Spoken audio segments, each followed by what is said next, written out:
you know, it pulled all the hair off. And lots of cats will do that. There was no skinage, so it's obviously mainly mental problem. But look at this a month later. Look at the brown colour that's come back. The lustre and the lushness of the colour and the coat. So it didn't just grow back, but it grew back correctly.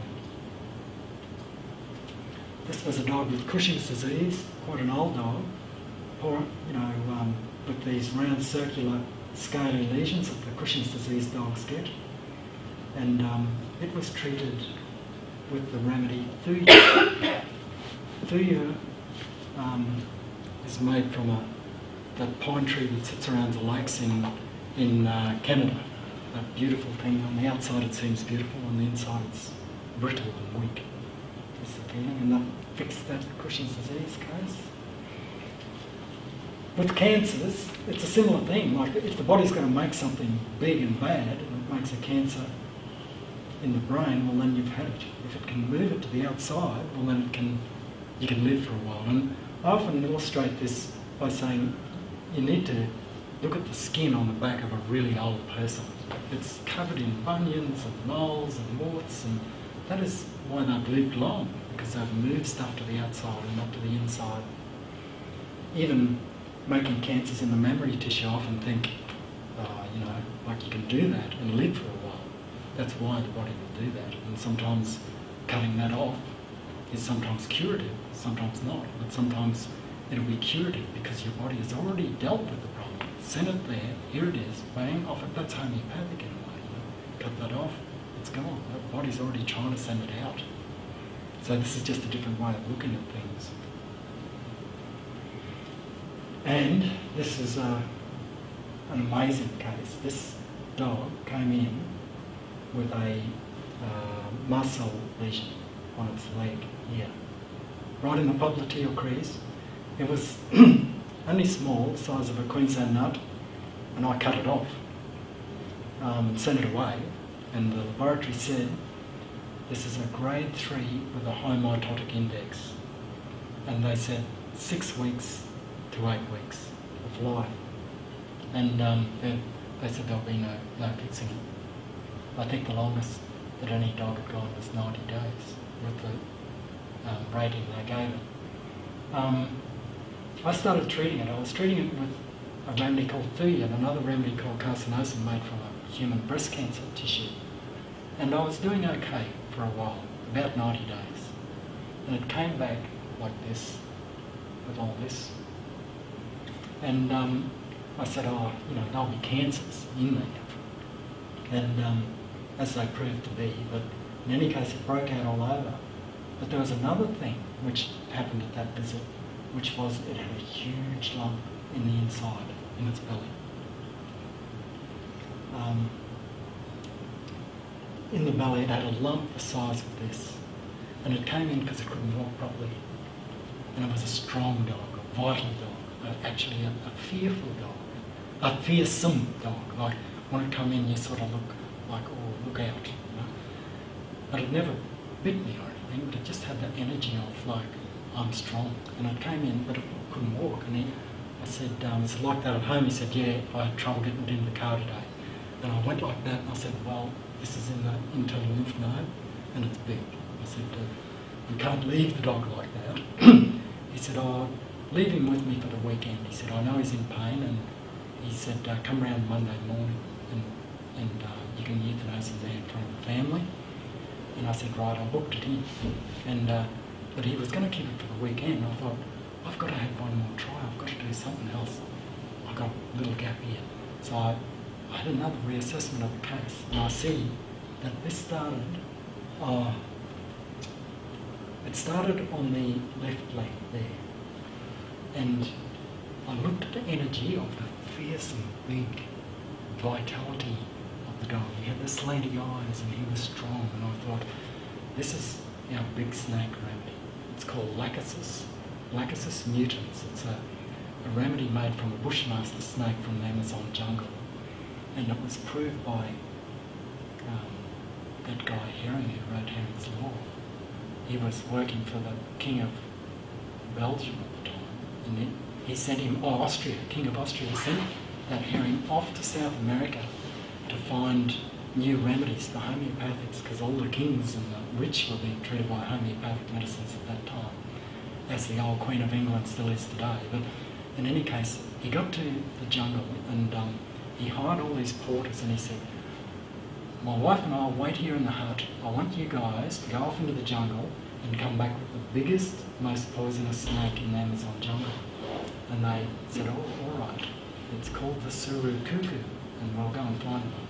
They set off, and they came back 3 days later, and they had this snake in a cane basket, and it was huge. It was 8 foot long and really round, and he said it had fangs about this long. It was a viper, a pig viper. And he came out of the hut and saw them, and he went over to lift the top off the thing, and he said everyone ran. They realised he was going to open the top, so they all disappeared, and they didn't come back. He was left in the jungle on his own with his wife. And he was an intrepid man. He got a forked stick, he jammed the snake's head down, he milked the venom out of it. And he went back to the hut, and he started making it into a homeopathic remedy. And you have to grind for 3 hours with the sugar and milk, and he was grinding and grinding. And as he was grinding it, and then he mixed it with the alcohol, and he went unconscious. And it was only later he realised he'd been breathing in this potent toxin. And he was unconscious for 3 days, and his wife nursed him in the hut. And as soon as he came to, as soon as he woke up, he looked at his wife and he said, have you written down everything I did? And she said, yes. And that was approving of the remedy. And he was paralysed down the left side for the rest of his life from that. But that is one of our major, major remedies, which I use every couple of days. It's magical stuff. And I use it in particular for cattle dogs with slanty eyes that are likely to bite you, but are big, strong, muscly, with left-sided things, left-sided choking, liver problems, weakness in left leg, paralysis, anything snaky, and look out, they'll bite you at the same time. So this dog, when he was going home for the weekend, I said, take this Lachesis. I made it in a 200 strength, which is pretty heavy duty. I said, just give him that over the weekend to ease his pain in the guts. I rang him up on Monday morning before I left, and I said, I'm coming around now. He said, oh, just leave him a couple of days. He said, he's a bit better, he's feeling a bit better. And so I rang him a couple of days, oh, he's getting about a bit better now. I said, I'll just keep him on that remedy and we'll wait.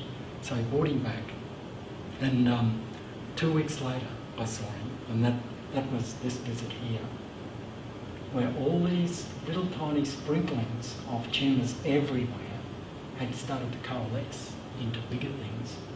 The one amazing, astounding thing is I felt his guts and it was gone.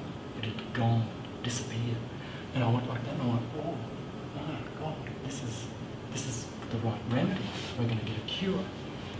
And probably I wouldn't have cured any other dog, but that one with his vitality was what had the strength to overcome such a severe thing. And then you can see it coalesced into bigger, lumpier things, but they were gone. He was on the road. There he is there with nothing left except that. Where I cut it off originally, it was back there. And it's awful. I took a biopsy of that and I sent it again to the laboratory. I said, what's in here? They said, grade 3 mast cell, high mitotic index, going to last 4 to 6 weeks. And so I kept going. This was another month later. You can see it's starting to dry. Drying up, gone. Look at that shine.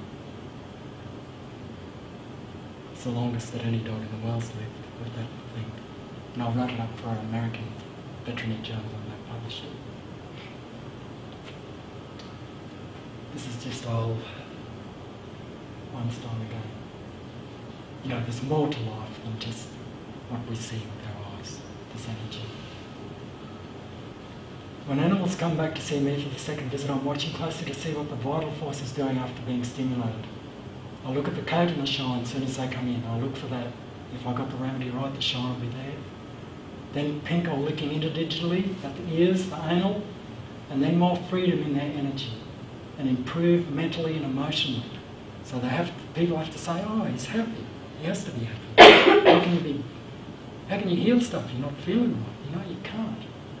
And then is the symptom better? The symptom is the least of my concerns. If they come in and the ear's still pouring out pus, and I say, how's it going? They say, he's great, he's running around again.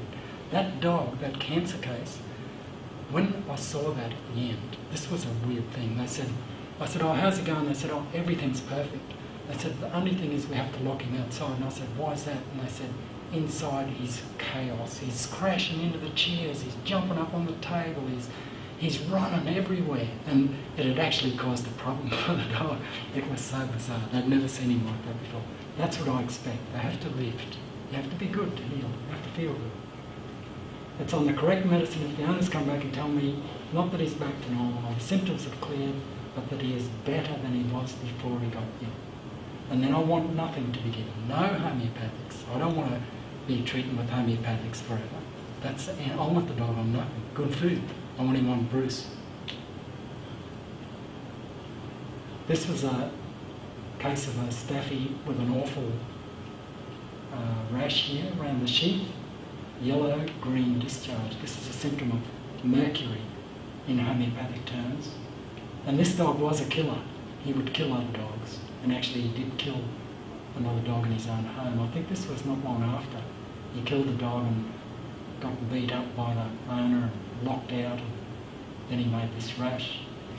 But you can see it's wet, it's hot, and he's pouring out green, stinky stuff.